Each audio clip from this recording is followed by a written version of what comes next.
Assalamualaikum warahmatullahi wabarakatuh. Innal hamdalillah nahmaduhu wa nasta'inuhu wa nastaghfiruh wa nastahdihi wa natubu ilaih wa na'udzu billahi min syururi anfusina wa min sayyiati a'malina. May yahdihillahu fala mudhillalah wa may yudlil fala hadiyalah. Asyhadu an la ilaha illallah wahdahu la syarika lah wa asyhadu anna Muhammadan abduhu wa rasuluh sallallahu alaihi wa ala alihi wa sahbihi wa sallama tasliman katsira. Ma'asyiral muslimin wal muslimat rahimakumullah, kaum muslimin dan kaum muslimat, hamba-hamba Allah dimanapun berada. Alhamdulillah, senantiasa kita bersyukur kepada Allah Subhanahu wa Ta'ala yang sampai saat ini kita masih dalam rahmat dan karunia-Nya, dalam keberkahan bulan yang mulia Syahrul Ramadan Al-Mubarak. Semoga kita diberi kemudahan oleh Allah mengisi hari-hari Ramadan, pagi, siang, sore dan malam dengan berbagai ibadah dan amal soleh untuk meraih derajat takwa di sisi Allah Subhanahu wa Ta'ala, dan kita dimuliakannya mendapat Lailatul Qadar insyaallah. Salawat dan salam untuk Nabi Muhammad sallallahu alaihi wasallam. Allahumma shalli ala Muhammad wa ala alihi wa sahbihi ajma'in. Kaum muslimin dan kaum muslimat, hamba-hamba Allah rahimakumullah. Kajian sirah kita kali ini memasuki tema Isra dan Mi'raj Nabi sallallahu alaihi wasallam. Pada pertemuan sebelumnya kita sudah membicarakan tentang hijrahnya baginda Rasulullah sallallahu alaihi wasallam ke Taif karena situasi di kota Mekah yang semakin tidak kondusif. Orang-orang yang menjadi penopang dakwahnya sudah tiada, maka Rasulullah SAW membuka alternatif lain, memperluas cakupan dakwahnya, maka beliau hijrah ke Taif. Namun qadarullah, ternyata orang-orang kafir di Taif belum menyambut dakwah Rasulullah, sehingga beliau tidak mendapat respon, bahkan mendapat penolakan dan penghinaan di Taif, sehingga akibatnya Rasulullah SAW kembali ke Mekah dan dapat masuk kembali ke Mekah dalam jaminan keamanan dari seorang petinggi kafir Quraisy, yaitunya Mut'im bin Adi. Pada kesempatan kali ini kita akan membahas perjalanan spesial, istimewa, mukjizat Rasulullah SAW, yaitunya Isra dan Mi'raj. Para ulama berbeda pendapat tentang kapan terjadinya peristiwa Isra dan Mi'raj. Ada yang berpendapat di awal-awal kenabian Rasulullah, ada juga yang berpendapat setelah hijrah, dan ini pendapat tentu tidak kuat.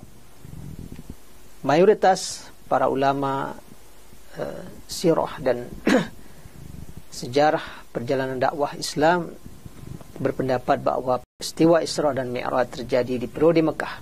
Hanya saja mereka berbeda pendapat di awal atau di tengah atau di akhir. Begitu juga terkait tanggal 27 Rajab yang sudah lazim dikenal oleh umat Islam sebagai peristiwa Isra dan Mi'raj. Juga itu adalah tanggal yang tidak disepakati oleh para ulama, dan memang juga tidak ada hadis khusus sama sekali yang menyebutkan tanggal tersebut. Tentunya bagi kita orang beriman, kita mengimani bahwa peristiwa itu terjadi. Adapun masalah tanggal dan waktu tidak menjadi urgen, karena yang penting adalah kebenaran terjadinya peristiwa tersebut dan oleh-oleh apa yang dibawa oleh Rasulullah SAW dari perjalanan Isra dan Mi'raj. Yang jelas Allah Subhanahu wa Ta'ala sudah mengabarkan peristiwa ini dalam surat Isra. Ayat pertama, a'udzubillahi minasyaitonir rajim. Subhanalladzi asra bi'abdihi lailan minal masjidil haram ilal masjidil aqsa alladzi barakna haulahu linuriyahu min ayatina innahu huwas samiul basir. Maha suci Allah yang telah memperjalankan hambanya pada malam hari dari Masjidil Haram ke Masjidil Aqsa yang telah kami berikan berkah sekelilingnya, agar kami perlihatkan kepadanya sebagian dari tanda-tanda kekuasaan kami. Sesungguhnya Allah Maha mendengar lagi Maha melihat. Begitu juga dalam surah An-Najm, Allah Subhanahu wa taala mengabarkan bahwa Rasulullah sudah melihat Jibril. Walaqad ra'ahu nazlatan ukhra 'inda sidratil muntaha 'indaha jannatul ma'wa. Pernah beliau menyaksikan Jibril di tempat yang lain, yaitunya di Sidratul Muntaha. Di dekat sana terdapat surga yang mulia. Yang jelas, para ulama Ahlus Sunnah wal Jamaah sepakat bahwa peristiwa Isra dan Mi'raj telah dialami dan terjadi dalam diri Rasulullah SAW, dan tidak satu pun ulama Ahlus Sunnah wal Jamaah yang mengingkarinya. Dan para ulama juga sepakat bahwa baginda Rasulullah SAW Isra dan Mi'raj dengan fisiknya dan ruhnya sekaligus, bukan sebagian saja sebagaimana sebagian orientalis, orang-orang yang mempelajari Islam dari kalangan barat atau orang-orang sekuler mengatakan bahwa Rasulullah Isra dan Mi'raj ruhnya saja, jasadnya tidak. Ini adalah pendapat yang batil, pendapat yang salah. Rasulullah SAW Isra dan Mi'raj fisik dan ruhnya sekaligus. Sebab jelas-jelas dalam ayat pertama surat Bani Israel atau surah Al-Isra tadi katakan, Maha suci Allah yang telah memperjalankan hambanya di malam hari. Kata-kata abdihi tidak ada makna sama sekali, hambanya itu adalah ruh hambanya. Tapi seorang hamba mencakup ruh dan jasad sekaligus. Dan tidak ada masalah karena yang memperbuat atau yang melakukan perjalanan itu, yang membuat perjalanan itu berlangsung adalah Allah. Jelas surah Al-Isra menyebutkan Maha suci Allah yang telah memperjalankan hambanya. Jadi bukan Rasulullah yang pergi berjalan sendirian, tapi ini Allah yang memperbuatnya, Allah yang melakukannya. Bila Allah yang melakukan, sesungguhnya kehendak Allah Subhanahu wa taala, idza arada syai'an an yaqula lahu kun fayakun. Bila Allah berkehendak, maka cukup dengan berkata jadilah, maka terjadi. Karena ini adalah ilmu Allah dan kekuasaan Allah, memang tidak bisa dirasionalkan dan mungkin tidak logis. Tapi jelas Allah telah memperlakukan ini. Kemudian kaum muslimin dan kaum muslimat, hamba-hamba Allah rahimakumullah, jika seandainya peristiwa Isra dan Mi'raj Rasulullah ini hanya adalah ruh saja, jasad beliau tidak ikut, jasadnya tinggal di Mekah, yang pergi ruhnya, tentulah peristiwa ini tidak didustai oleh kafir Quraisy. Ya misalnya pagi-pagi besok Rasulullah ceritakan bahwa tadi malam ruh saya naik ke langit. Ya kalau itu kan mirip dengan mimpi. Maka kalau ada orang bercerita tentang mimpi, orang lain juga tidak akan komplain dan tidak akan protes. Misalnya kita berkata, wah saya tadi malam tidur, lalu mimpi bertemu dengan Presiden Amerika, dengan Raja Arab Saudi, dengan Raja negara-negara dunia, kumpul saya sama mereka semuanya. Pastilah orang, tidak akan ada yang menolak atau mendustai cerita itu. Kan mimpi.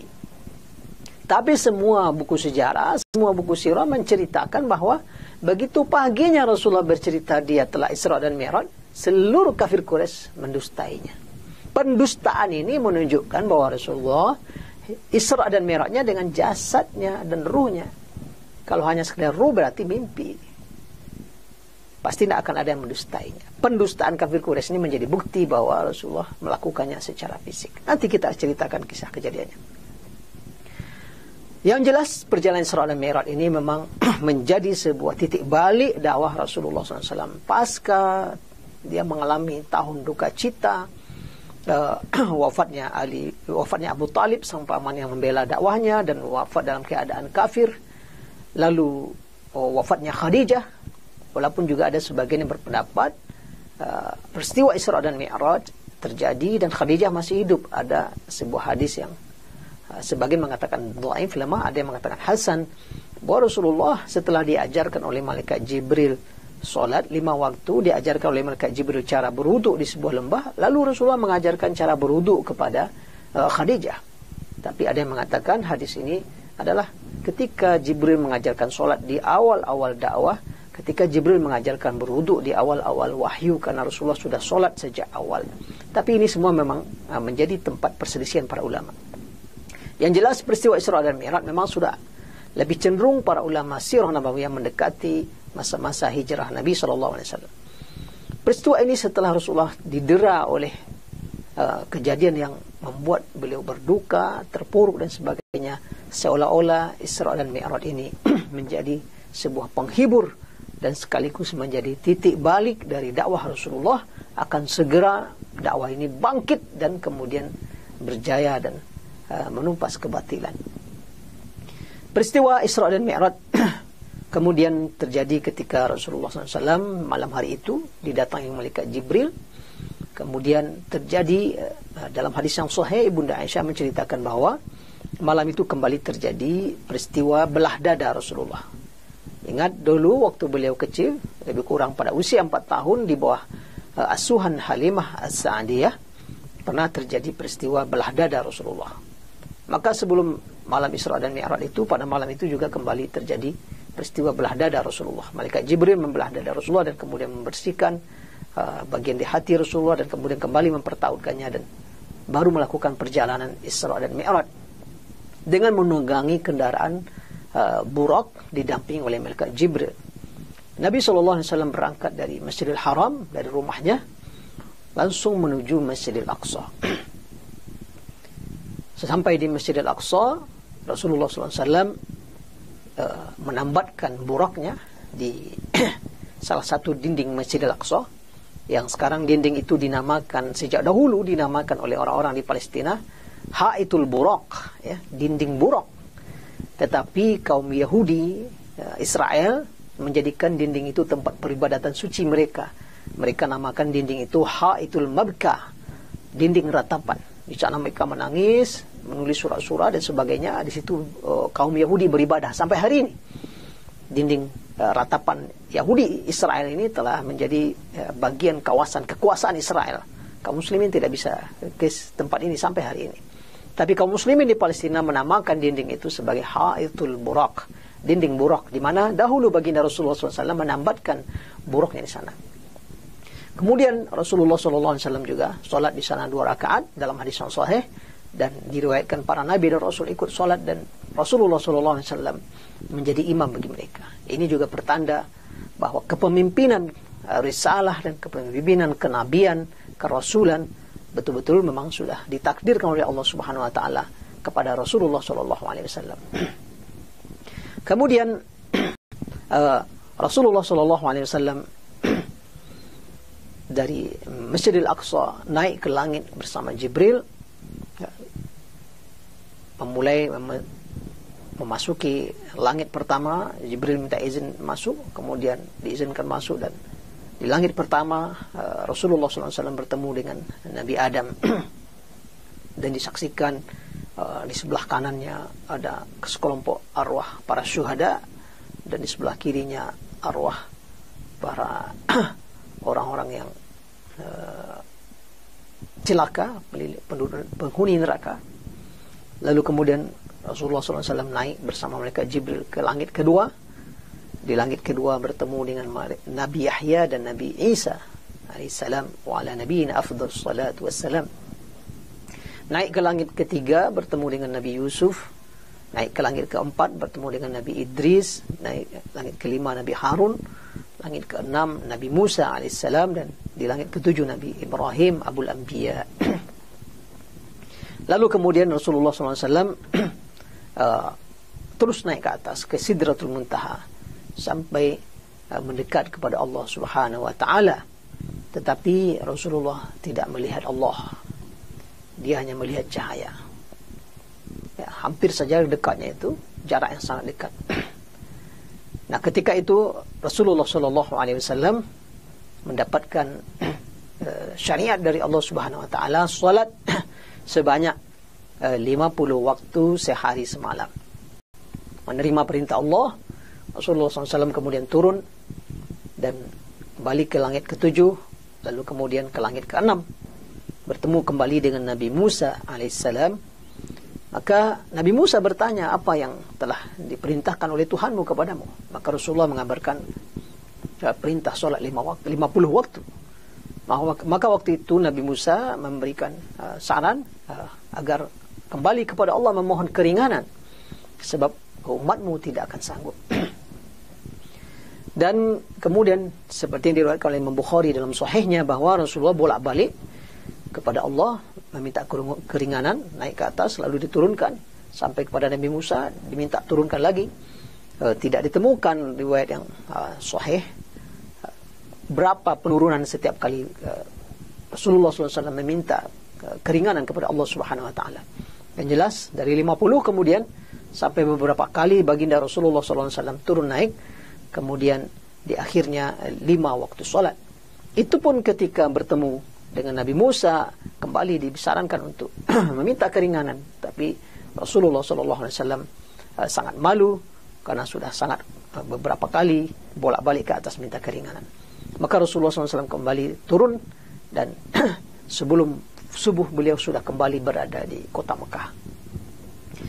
Dalam perjalanan Isra ini juga Rasulullah SAW ketika berangkat menuju Masjidil Aqsa, nanti ketika pulang juga Rasulullah melihat kafilah kafir Quraisy yang sedang dalam perjalanan, baik perjalanan pergi, ada yang sedang perjalanan pulang.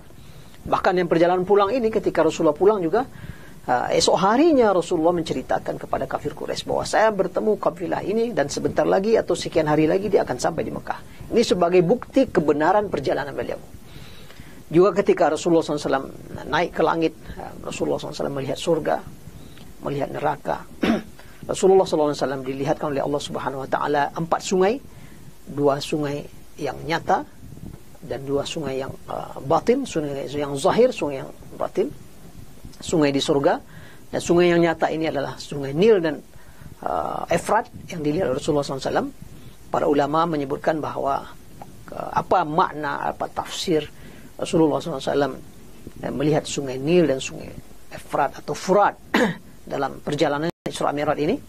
Maka sebagian ulama menyatakan ini petunjuk dari Allah bahwa dakwah Nabi nanti akan sampai ke lembah subur sungai Nil dan akan sampai ke lembah subur sungai Efrat atau Al-Furat, dan orang-orang penduduk sana juga nanti insya Allah akan menjadi pembela-pembela panji-panji dakwah Islam. Kemudian Rasulullah menyaksikan berbagai jenis penghuni neraka. Ada orang yang kepalanya besar, mulutnya besar seperti bibir dan mulut onta. Ini orang-orang yang selalu memakan harta anak yatim secara zalim dan aniaya. Juga Rasulullah SAW melihat orang yang perutnya besar, berjuntai-juntai ke tanah. Itu adalah orang-orang yang pemakan riba. Rasulullah SAW juga menyaksikan orang-orang berzina yang na'udzubillah min zalik, di depannya ada daging bersih, halal, baik, tapi dia tidak memakan daging itu. Di sebelahnya ada daging busuk, bangkai, buruk dagingnya, tapi itu yang dimakannya. Ini adalah potret pelaku-pelaku zina. Dan berbagai bentuk siksaan neraka dan penghuni neraka yang Allah perlihatkan kepada Rasulullah SAW dalam perjalanan Isra dan Mi'raj ini. Juga diriwayatkan ketika Rasulullah SAW di Palestina sebelum naik ke langit, Rasulullah disuruh memilih oleh malaikat Jibril antara susu dengan tua. Maka baginda Rasulullah SAW memilih air susu dan meminumnya. Maka Jibril mengatakan, laqad ikhtartal fitrah, atau kama qala Rasulullah SAW. Jibril mengatakan engkau telah memilih kesucian dengan memilih minum air susu dan tidak memilih air tua. Ini beberapa peristiwa yang disaksikan oleh Rasulullah SAW. Juga ketika dalam perjalanannya pulang atau berangkat, Rasulullah SAW menyaksikan kafilah kafir Quraisy yang sedang dalam perjalanan bisnis mereka. Ada seekor onta mereka yang tersesat dan mereka nggak tahu. Rasulullah beritahu, onta kalian tersesat, tuh kejar ke sana. Ini semua akan jadi bahan cerita ketika Rasulullah didustai oleh kafir Quraisy tentang peristiwa ini. Bahkan Rasulullah juga sempat mampir di sebuah tempat segerombolan kafilah yang sedang beristirahat malam hari, mereka tertidur, lalu Rasulullah minum, ada bejana yang sedang tertutup, minum dari bejana di sana dan kemudian menutup kembali bejananya.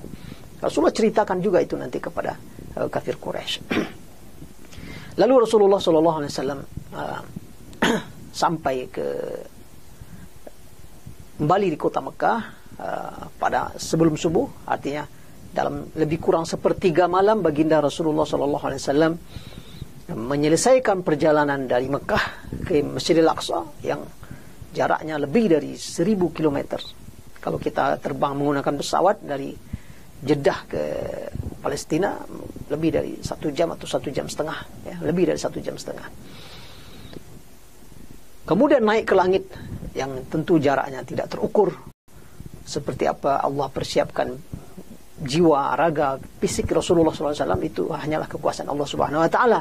Karena memang dari awal Allah sudah mengatakan, Maha Suci Allah yang Dia yang memperjalankan hambanya. Allah yang memperjalankannya, maka Allah yang bisa melakukan apa saja untuk hambanya, sehingga tanpa ada peralatan, oksigen, tabung, pakaian khusus, ya, helm khusus, yang jelas baginda Rasulullah SAW sudah naik sampai ke langit yang ketujuh, naik lagi ke atas sampai Sidratul Muntaha, sampai mendekati kepada Allah Subhanahu Wa Taala, dan tentu tak mengalami apa-apa dengan kecepatan yang luar biasa. Kalau manusia terbang dengan kecepatan seperti itu mungkin sudah rontok daging-daging atau bahkan mungkin sudah hancur.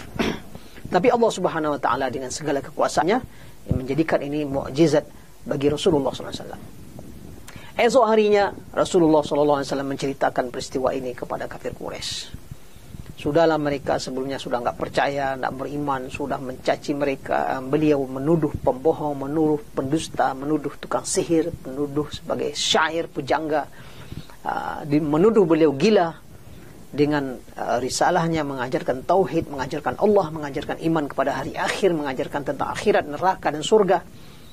Ini kali ini Rasulullah datang lagi bercerita tentang bahwa beliau pergi ke Masjid Al-Aqsa lalu naik ke langit.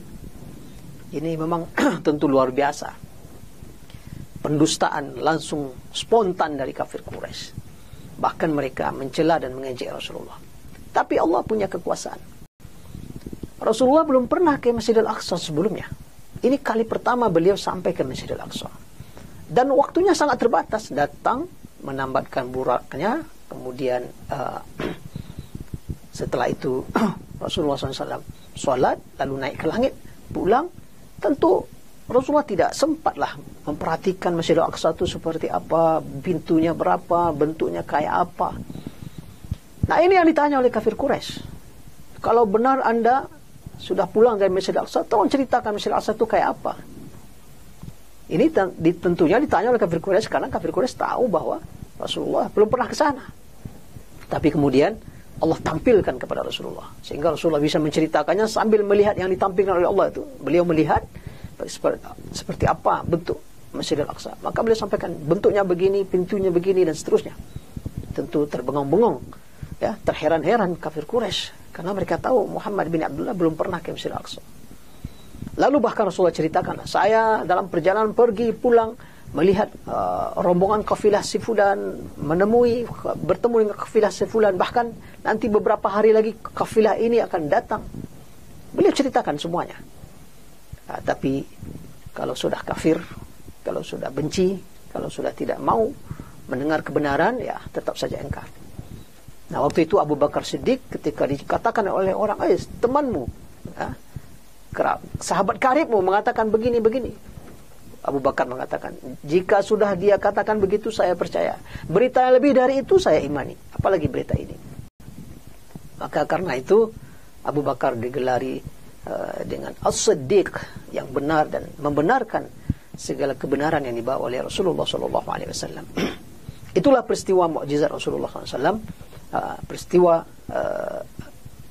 Isra dan Mi'raj Nabi SAW yang menjadi mukjizat dan peristiwa istimewa, diabadikan oleh Allah dalam surat Bani Israel dan juga diabadikan dalam surat An-Najm. Dari peristiwa ini, kaum muslimin dan kaum muslimat, tentunya ada beberapa hikmah dan pelajaran bisa kita ambil. Yang pertama, Allah Subhanahu wa taala jika berkehendak melakukan apa saja, maka pasti akan terjadi. Manusia tidak akan bisa mengukur dengan logika dan rasionalnya, tak akan terketemu. Bahkan bisa gila manusia kalau memaksa untuk mengukur perbuatan-perbuatan Allah. Yang diukur itu perbuatan kita. Allah tidak ditanya tentang apa yang dia perbuat. Allah tak ditanya tentang apa yang dia kerjakan. Allah bisa melakukan apa saja. Allah bisa menciptakan yang tidak ada menjadi ada. Dan yang sudah pernah ada punah, kemudian ada kembali. Sudah Allah lakukan. Apalagi semua langit dan bumi ini Allah yang menciptakannya, maka dia berkehendak untuk bisa memindahkan hambanya kemana saja. Maka peristiwa Isra dan Mi'raj harus disambut dengan iman. Tidak bisa disambut dengan logika. Kalau enggak kita bisa tersesat. Kita akan ukur-ukur sejauh itu perjalanannya, berapa kecepatannya, apa alatnya dan sebagainya. Tidak bisa diukur. Maka diterima dengan iman. Ya. Pelajaran yang kedua, Rasulullah SAW diisrakan oleh Allah ke Masjidil Aqsa. Padahal Allah bisa saja langsung aja dari rumahnya, dari Masjidil Haram, naik aja langsung ke langit. Tapi Allah punya takdir lain, punya skenario lain. Ini ada apa? Allah sambungkan antara Masjidil Haram dan Masjidil Aqsa. Masjidil Aqsa kiblat pertama umat Islam. Masjidil Aqsa dibangun oleh malaikat 50 tahun setelah dibangunnya Ka'bah oleh malaikat. Dalam hadis yang sahih, Rasulullah SAW pernah ditanya oleh sahabat, "Kam kana baina Masjidil Aqsa wa Masjidil Haram?" Berapa dulu jarak pembangunan Masjidil Aqsa dan Masjidil Haram? Karena awal bangunan ini, bangun di muka bumi ini, inna awwala baitin wudi'a lin-nasi lalladzi bi Bakkah mubarakah. Bangunan yang pernah diletakkan pertama kali di muka bumi ini untuk jadi ibadah manusia adalah yang di Mekah. Maka Ka'bah yang pertama kali meletakkan pondasinya malaikat. Baru kemudian Nabi Ibrahim yang meninggikan bersama Nabi Ismail. Adapun masjid kedua yang dibangun di muka bumi ini adalah Masjidil Aqsa. Maka Allah ingin mempertemukan kembali, menggabungkan antara Masjidil Haram dan Masjidil Aqsa. Dia menjadi kiblat pertama umat Islam, masjid suci. Ada 3 masjid yang kita disunnahkan menyengaja perjalanan ke sana: Masjidil Haram, Masjid Nabawi, dan Masjidil Aqsa. Yang tak boleh berlaku untuk masjid lain di dunia. Hanya sengaja datang ke masjid, 3 masjid boleh. Tapi kalau kita kebetulan datang ke sebuah kota, lalu ada masjid bagus di situ, kita mampir, itu silakan saja. Tapi niat sengaja melakukan perjalanan jauh dari rumah kita, dari kampung kita, ke sebuah masjid di kota lain, atau di provinsi lain, atau di pulau lain, hanya karena masjid itu, maka ini menyelisihi sunnah Rasulullah SAW. Itu keutamaan Masjid Al-Aqsa. Dan ini juga memastikan bahwa risalah alamiah Rasulullah, ya, dakwah Rasulullah yang untuk semesta alam kembali ditegaskan oleh Allah dengan menyambungkan antara Masjid Al-Aqsa dan Masjid Al-Haram. Sebab mayoritas Nabi dan Rasul semuanya diutus kebanyakan di negeri Syam atau di Palestina. Apalagi diperkuat dengan Rasulullah SAW salat di sana bersama para Nabi dan Rasul, dan beliau yang menjadi imamnya. Ini memastikan dan menegaskan bahwa risalahnya satu dan bersama-sama risalah Tauhid, dan Rasulullah sebagai penutup risalah ini. Hikmah yang paling besar yang seharusnya itulah yang kita fikirkan setiap waktu, setiap saat, bahwa Rasulullah SAW pulang dari Isra dan Mi'raj membawa sholat. Kita boleh memperingati setiap tahun, kita kaji lagi peristiwa Isra dan Mi'raj, masih mubah hukumnya. Tapi ada yang lebih penting dari itu adalah oleh Isra dan Mi'raj ini adalah sholat 5 waktu. Inilah yang harus kita jaga, inilah yang harus kita rawat, inilah yang selalu kita perhatikan setiap hari. Setiap muslim dan muslimah yang selalu menjaga sholatnya dengan baik, pada hakikatnya dia sedang mengabadikan Isra dan Mi'raj Nabi SAW. Apalah artinya 3 kali, 4 kali kita ikut peringatan Isra dan Mi'raj, tapi sholat tetap lalai, sholat kita tetap tidak teratur. Tentunya tidak ada makna di balik itu semuanya. Begitu banyak sebenarnya pelajaran dari peristiwa Isra dan Mi'raj yang bisa kita gali dalam kehidupan kita, dalam berdakwah di jalan Allah, juga dalam memenuhi kebutuhan kita beribadah kepada Allah Subhanahu wa taala. Demikian yang bisa kita sampaikan kajian peristiwa Isra dan Mi'raj. Aqulu qouli hadza wa astaghfirullah li wa lakum wa lisairil muslimin wal muslimat. wal mu'minina wal mu'minat fastaghfiruh innahu huwal ghafurur rahim. Wallahu a'la wa a'lam bissawab. Wassalamualaikum warahmatullahi wabarakatuh. Yuk dukung program dakwah Islam di Radio SIP FM. Salurkan donasi Anda melalui rekening BNI Syariah 12300002112 atas nama PT Radio Suara Indah Pesona Prima.